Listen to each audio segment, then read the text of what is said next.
Hi everyone, I'm Jim and welcome to the review of Farewell Cast No Shadow, the third studio album by the metalcore band The Autumn Offering. Today we're celebrating the 15th anniversary of the record, so I've decided to go back and see if it still holds up or not.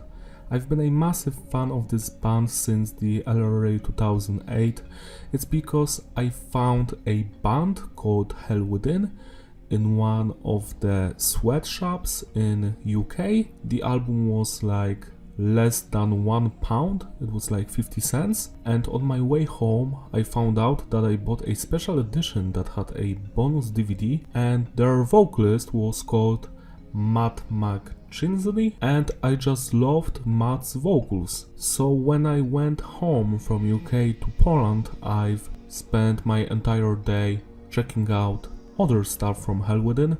The band had just 2 albums back then. The newest one was called Shadows of Vanity and I've enjoyed it very much. I've also found out that Matt left the band and joined some other guys that were called The Autumn Offering, and I was like, let's give them a chance. The first album was great, I've loved it. It has that Gothenburg melodic death metal vibe mixed with that old school hardcore music. It basically sounds like a mix of In Flames and Hatebreed, or maybe Overcast. Do you know Overcast?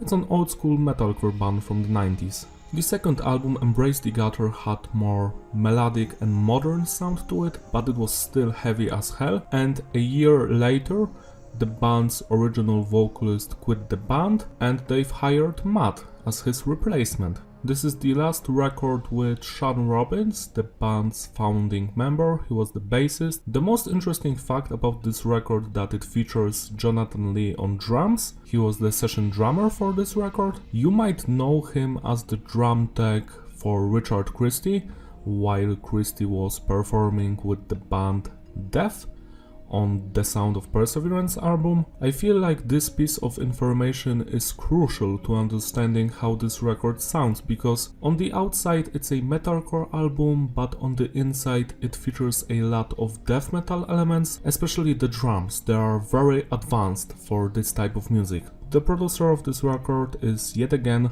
Jason Sukoff. Every record he does is unique and interesting. You might know him from his band Crotch Duster, which is hilarious. The production is tight, it's clean and heavy at the same time. Every instrument shines here in some way. Message is diverse, songs are mostly about inner struggles and relationship problems. So typical stuff for metalcore. Musically, this album is very different from the previous ones. It features a more melodic approach. Some of the riffs here are more thrash metal and death metal than metalcore. It's an interesting mix of styles and sounds. Structure of the songs is advanced. There's a lot of changes here, yet every time the chorus appears, it's slightly different in the vocals department. The album opens with From Atrophy to Obsession. The drummer is killing it, we have an amazing lead work on the guitars. Then we get a lot of clean singing from Matt. Not everyone likes his voice, but for some reason, to me, it's like a voice of an angel. I am not a big fan of clean singing. I usually just listen to music with screaming or growling, or just nu metal, you know, singing in the vein of old school Korn and Linkin Park. But here it's just perfect. I love the emotions he puts into his clean vocals, they're just beautiful. And I love the structure of this track. It's almost basic, but after the chorus ends, which is just massive and beautiful, we get a section with blast beats. This section comes out of nowhere and it will surprise you for sure. I just love it. Then we get the chorus again and beautiful guitar solos. This is a masterpiece. Every second of this song counts. You can even hear the bass. Bass in a metalcore song. Usually you hear bass in technical death metal or nu metal stuff, but here you can hear it easily. 11 out of 10. The Castaway is even better. The structure here is progressive. We have a lot of changes. The beginning is just perfect, metalcore stuff. Later we get some amazing screaming, solos, and the chorus. The chorus is just beautiful. It sounds very nostalgic to me, and after that we get a completely different verse followed by another completely different verse. It's very interesting and it all culminates in a beautiful solos in the middle of the track, and then the breakdown hits. The breakdown here is just massive. The build up to it is well crafted and it will stay in your memory for eternity. I haven't listened to this album for over 2 years. Whenever I heard any song here, I was just, oh, it's that song. I remember every second of it. It's just masterful songwriting through and through. I love this song with all of my heart. 11 out of 10. Crown yourself a king, kill yourself a queen features a more straightforward approach right until the first minute, because it's basically verse, chorus, and it's typical metalcore stuff, but after that we get a very mellow and calm section with piano and little symphonic vibes in the background, and I'm like, what the hell is happening here? That section is very beautiful, it's my favorite part of the track, but it's so out of place, yet it fits right in. I love everything about this song, especially the drumming. The drummer is straight up killing it. I am not surprised that he was the drum tech for Richard Christie, because you can feel that death metallish presence all over this record, even if it has a very commercial sounding choruses. 10 out of 10. Silence and Goodbye was released as a single with a music video. It's the most commercial sounding song on the record and the only one that has a basic pop structure of verse, chorus, solo, chorus. Also, it's the only song on the record where there's mostly clean singing. It reminds me of that era of Bullet for My Valentine, the Poison stuff. I enjoy it because Matt has a beautiful voice and the instrumental work is actually very memorable here, especially because the chorus is sang differently every single time. My favorite chorus here is the last one. 10 out of 10. All That Falls Around Us is more heavier than the previous song, features a lot of great guitar work. I enjoy the solos here, the bass, the drummer as usual is killing it, and the chorus. The chorus has a beautiful singing, yet again. This song is just perfect. 10 out of 10. A Great Distance. This is the peak of metalcore. It has a beautiful chorus that you will never forget. The guitar work is one of my favorite on this record. The bassist is killing it. The drummer is just legendary. My favorite part here is the breakdown where the vocalist is screaming for 10 seconds, and my god, that scream is just legendary. I adore this stuff. It reminds me of the screams from the guy of the band Fred Signal? You know that first album of Fred Signal? Was it called Under Reprisal? I haven't listened to that one in ages. That scream is massive, and later we get amazing solo that I just love to hear over and over again. I love to replay it a lot.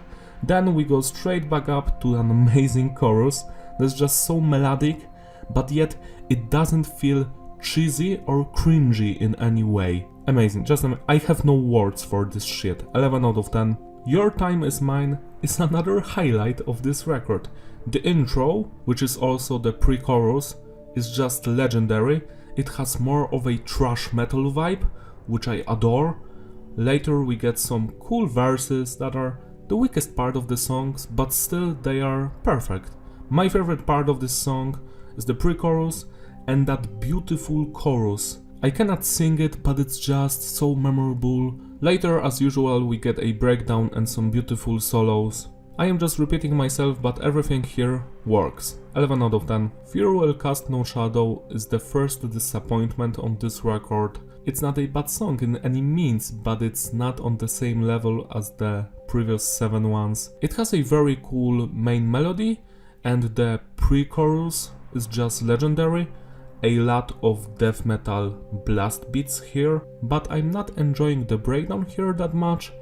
It's not as good as all of the breakdowns before it. It drags down the song.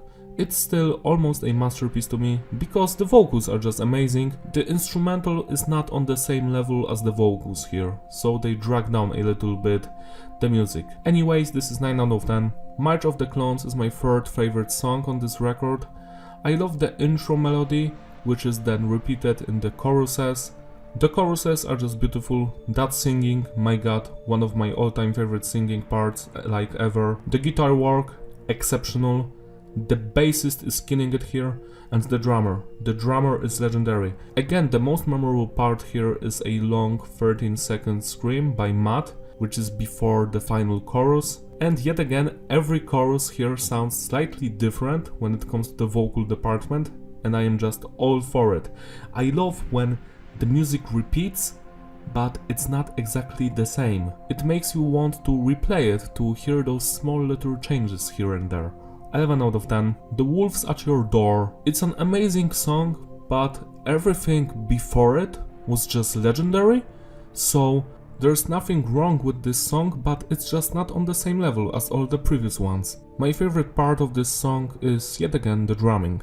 8 out of 10. I have no idea how to pronounce this. Dystopiate or something. Features Ralph from D-Side, rest in peace, a phenomenal guitarist, and Jason Sukow as well. They both play solos on this track. The first 2 minutes of this song sounds really good. Not some legendary stuff, more in the vein of Fear Will Cast No Shadow, but what elevates this song to a masterpiece status is the solos. After the second minute, the song shifts tonally to more thrash death metal approach. There's a cool groovy guitar part behind the solos, and the first solo is probably the best solo on this record. Sadly, I have no idea who's playing it.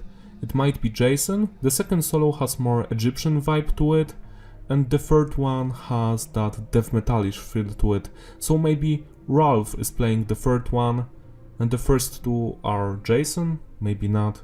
I wish I could ask him that. The highlight of this song are the solos for sure. The vocals yet again were exceptional. The drumming, sure, amazing. 10 out of 10. To sum it all up, the consistency is stable and the flow is fitting.